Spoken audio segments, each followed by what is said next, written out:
GM, GM, GM.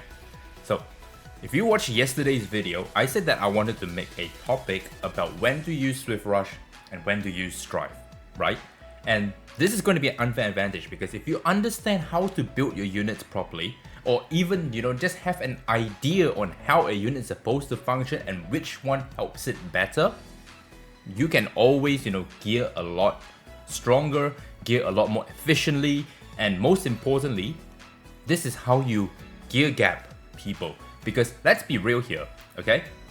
Let's be real here for a hot second here. If you look at just one piece of gear, let's just say this is the first piece I see, okay? The percentages on the substats is not as, ridiculous as other games. Like, in Epic 7 you can have like 20% attack, like 17, 24% crit damage. The speeds can go all the way up to like, 20 something. And in this game, it's almost, it's very, very minimal. Like even if I just walk through them just like this, one thing you'll notice is that a lot of these pieces, they enjoy flat stats, right? No matter how you try to farm, if you try to farm the perfect piece, they have all percentages, good fucking luck. It's been, almost 6 months and that's like borderline impossible. And so how do you gear your units? It's basically they really want you to, care about your set. They really want you to, that's the wrong one. That's the wrong one too. They really want you to care about your sets, right? And you can see that each set has, different users and use cases. And so if we come all the way down here to the speed/skill cooldown, now this is the part here that offers you, arguably one of the more, gimmicky / more tempo-y kind of thing, okay? Why is that? It's because if you look at this, right, this gives you speed. Speed is tempo. So Swift Rush, Swift Raid. Nothing to say much about that. All the specialized cores are just basic flat stat upgrades. But if you want a set effect, right, that's when you go into your core, your specialized gear, right, which means your left side and your right side. I'm not talking about the specialized core. And so when you look at them like this, okay, you can see from a nutshell, a Swift Rush just gives you 35% speed, and you know how speed is basically dictating your tempo, right? But then you come down to something along the lines of like a Strive, where it gives you defense percent at 4 matrix effect, and if you get the full set effect, you're gonna get, after being attacked, advances turn meter by 10%. And so if you get hit, you're getting pushed 10%. Every time you get hit, it's not like, it's not an instance of attack. So like if you hit you 4 times on like I say a Freya's S3, you're still getting 10%. But let's say a Yeli or a Jackal Guard or a Dark Moon or whatever that, there's instances of attacks, you're getting turn meter pushed. And this is also one way that you can cheat out speed, okay? And so thinking about Strive in a nutshell, when a Yeli hits you with an S3 and a follow-up attack on a unit that puts Strive, that unit's gonna get 10%, 10%, 10%, 10%, depending on how many follow-up attacks. Same thing goes with, a twin trick from Lily. Same thing goes for if, someone attacks you and then the Jackal Guard hits you, or the White Fang hits you, the Dark Moon hits you, Tiger Yin hits you, whatever. You're getting 10% turn meter push. And essentially that can also translate, if you're a, multi-attacker, to 20% turn meter push or more, okay? And so when do you choose Swift Rush and when do you choose Strive? Well, the framework that I like to work with, okay, is very simple. If a unit, for example, let's go into a unit right here. Let's say we go for, let's say, who is a unit that I really want to have fast? Okay, let's say Plume. Simple, very easy. Let's say Plume. We want Plume to be on Swift Rush. And why is that? It's because you need Plume to move first every single time. Why is that? It's because she puts, Curse Quill, she puts the fence down, she strips buffs, she hits 3 times, and each hit has a chance to, dispel your buffs. And that's why we need her to move first in your entire roster. Does that make sense? Your entire roster, she must move first. So let's give a better example here in the form of Heinrich, which everyone got from the start, right? He has been there since the start of the game. And so you can see that I am running him on a Swift Rush, Swift Smite, getting 50% turn meter push. And why am I using Swift Smites? Because this is the one that gives you effect accuracy, but we're not talking about the, you know, specialized core here, right? This is what they call a specialized core. This is what we call, you know, the standard core, right? And so when you're looking at this from that framework, if a unit needs to move first in a whole turn meter or turn order in your entire roster, you have to have it on Swift Rush, right? If you're not getting that initial boost of speed, you're not taking the first turn, and if you're not taking the first turn, you're not potentially not doing what the unit is supposed to do. Okay? And so units that I like on Swift Rush are units that I need to have them really super fast, and I need them to actually take the turn faster than usual on the first turn. The first turn is what matters when you're talking about Swift Rush. Okay? Whereas when we are talking about another unit, let's say, let me give you another good example. Let's say Freya here, right? Freya is also a unit you want, you know, to move first, and you're using Freya as a speed contester because you're putting Bulwark on her. You're getting the effect of her S1 here, right? The Dream Guide effect. And so you are using that to push yourself to get yourself the first turn, and so you need the initial burst of speed from the very get-go when turn meter is calculated and turn order is calculated at the start of every battle. Okay? So that's when I will use Swift Rush. Strive, on the other hand, when do I use Strive? Strive are for units that, you know, you prefer to play more stats across everywhere else besides your speed. Okay, because you can see, for example, like my Heinrich, all I really care about is the speed and effect accuracy, right? Some effect accuracy, I'm putting him on Dark Moon, so he gets another 50. The Dark Moon here is on Shadow Guard, so I don't really need, you know, so I can be a bit more tankier because I'm not playing Bloodbath. And I put a good amount of, you know, effective HP on him, okay? But what really matters here is his speed, right? 323 at 100 and, you know, 12 effect accuracy plus another 50, that's an 162 effect accuracy. Hitting 3 times, you're landing shit. We all know how that works already at this point, okay? Whereas, take a unit like Holden, alright? Let's take a unit like Holden here.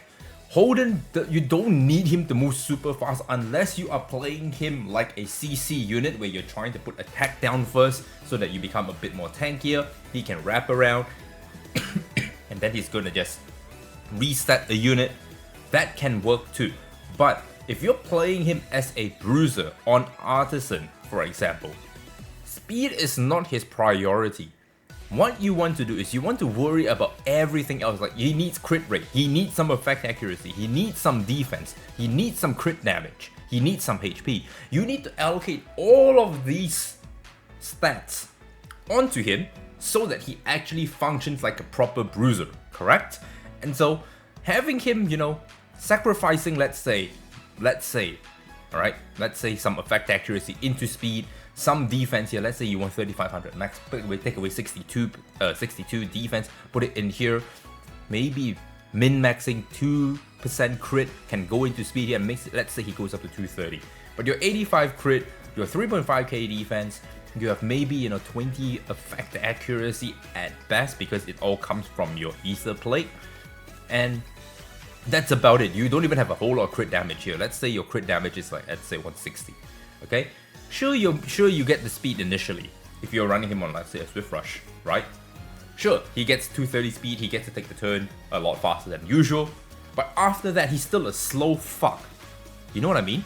And so, Strive is one piece that helps you cheat turn meter and cheat speed while giving you all the stats you need on this unit to perform, okay? And so, you know, Holden, when you bring Holden, you're usually bringing him into like units that do a lot of AoE damage, or they have no choice but to hit the Holden, let's say like a Tiamat, even though it's, you know, counterintuitive. Let's say a Plume, let's say a, even, everything is counterintuitive. Let's say a Yeli, Messiah, anything that AoEs, right? This is how Holden, you know, cheats out turn meter and hits you, okay? So, putting Strive on him is basically a guarantee, right, that you are going to get a turn meter push should they touch you. And if they don't touch you, you maintain your HP and you are tankier. Okay? And so you are going to go into the long run, into the long game, play into the Etheria effect, get all your damage boost, get your healing efficacy down to shit, and then fuck them up. Okay? So, when you're putting Strive on a unit, it tells your opponent that if you touch me, you're getting punished. Whereas if you play something like on speed, right? Where's my Heinrich? Let's go back to Heinrich again, because he's right up here. If we play speed, you're telling your opponent, I'm taking the first turn. You either take the first turn from me, or I'm taking the first turn and I'm putting debilitating debuffs on you. Okay? Very few units you want to play on Swift Rush like this on purpose, unless you know you're playing super fucking fast for no reason. And even a Lily, right? You're playing Lily to play her fast, and so you want to take the first turn, push a unit up, and do your stuff, sure. But when you're talking about units, like for example, this is my Ling Luo, okay? I run her on Strive, Evo Guard Reaper / Bloodbath, and she's a 257 speed on Strive, and why is that? Is because I know for a fact that people are going to try and get rid of my Ling Luo because she is a support. And because she is a support, people are going to try to get rid of that healer so that your bruisers do not have any more sustain. And because the bruisers don't have any more sustain, they are basically an inferior DPS compared to an actual DPS that just nukes you to thy kingdom come. Okay? And so if they're going to try and punish me by destroying and killing off my healer first, I'm going to punish them back by putting Strive on them and say, if you touch me, I'm gonna move. And if I'm going to move, I'm getting turn meter. I'm gonna heal up my team. And sure, you can keep hitting me, but I'm going to be able to cycle my skills a lot faster. I'm gonna be healing up my team quicker. I'm gonna be, extending my buffs. I'm gonna put up immunity. I'm gonna be healing. Gonna put up will press. Then now you have a whole bunch of shit you need to deal with just because you decided Ling Luo's the threat. She needs to fuck off. But in the end, you're dead. So that's why I run her like this. I'll give you another example. This is my Lilium, right? My Lilium is also on Strive, Swift Smite, and Bloodbath. Running her relatively fast while I'm sacrificing crit damage, I'm sacrificing attack, and I'm putting it mostly into my speed. You can see my HP is also, relatively low, but I have a bit more defense thanks to Strive. But the problem here is I'm sacrificing a lot of damage on my Lilium. You know how Liliums are built, especially if you build them on a Tiger, Yin, Bloodbath, Harvest, Swift Raid, or Fury Edge. That Lilium can nuke you really hard. I've seen Liliums nuke Tiamats so fucking hard. Mine can't do that. Mine cannot do that at all. And so, why am I building her like this then? It's because I want her fast, number one, okay? Because I'm bringing her into CC, and her biggest weakness to CC is that if she is too slow, she's never taking a turn, Jackal Guard's gonna fucking kill you, Dark Moon's gonna, target your stupid ass and kill you, and then by the time, the unit actually moves and puts up debuffs on her, she is basically just a S3 and then say bye-bye. I don't want that.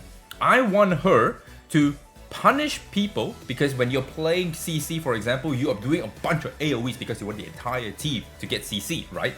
Lilium is there. If she gets through the draft, I want her to start cutting in the in-between, and this is more than enough to nuke a non-Bloodbath unit. And so if I bring this into, let's say, an Oboe, let's say a Mari, let's say a Kazio, all the CC unit, hard CC unit is Nahor, Mio. They can't CC her. She's immune to CC. And so I'm just gonna press S3, slap it into them, they die. Now one of their key CC unit is down. They are now lacking in tempo because all their tempo comes from debilitating your opponent. Now one of that leg is gone. My Lilium is gonna wrap around again. They're gonna try to hit her even more now that she's taken some hits. She's gonna die soon. And they want her out of the picture completely. 254 speed on Strive, you hit me 10% turn meter push. I'm gonna creep up the turn meter so fucking fast. I go again, press S2, stun your entire team, kill off a unit. And then by then, it's almost GG. And let's say they get to do all of that, alright? Let's say I press S3, I kill off a unit, but my Lilium's about to die. They hit me, I don't get a turn, but I die. I have Ember. I have Amber, and I will have a second life to come back again and ruin your day because I have not pressed S2. I still have my S2 up and ready, and that S2 is probably going to kill off your entire team because I'm gonna stun your entire team. My S1's gonna, you know, lifesteal. Amber's gonna heal me up, and then by the time you hit me more again and there's less units on the board, her turn meter is gonna push significantly because there's less units on the turn meter bar. S3 is ready again, and then you're cooked. Okay, so that is when you should be using Strife and when you should be using Swift Rush. This is how you should be thinking. If a unit needs to take a first turn, very crucially, it is the most important thing to the entire unit's kit, put it on Swift Rush. Put it on Swift Rush, okay? Even if you have to go 12-12 and, you know, sacrifice a specialized core, do that.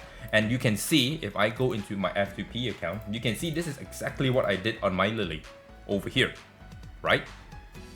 Speed, Bloodbath, right? 35% speed, Bloodbath, okay? I don't have another speed piece, that's why I'm using this to get the pseudo speed thing. But if I didn't have a specialized core and I have the Swift Rush instead, I would do that as well. But you can see I'm not fast, but she is fast enough in my entire team that I'm going to be drafting that it makes sense for me, okay? Whereas if I were to play units like, let's say, my Rahu, I'm not playing him on Bramble, I'm playing him on Strife because they will try to kill the Rahu quite quickly, especially when they start figuring out that he does not counter-attack at all, he doesn't Bramble. But at the same time, because I'm purposely playing him a little bit faster by sacking some crit damage again. Why is that? Because of this Shadow Dash right here. This could very easily be 30% more crit damage, which is 267 on my Rahu, but it doesn't make sense for me because I need him to be a bit fast. I need him to take turns through Strife where they try to hit him and try to kill him, and then eventually compounding that over time, I'm gonna do significantly more. Okay, Rahu, same deal, and you know, I showed you this one, Lily, my Lillian, same deal. Okay. Besides that, that's really all to it. And once you understand when to put Strife on a unit, when to put Swift Rush on a unit, your life will get a whole lot easier. Okay? That's the video. Hopefully you found this unfair advantage useful. Like, comment, subscribe. Tell me if you found value. I'll catch you in the next one.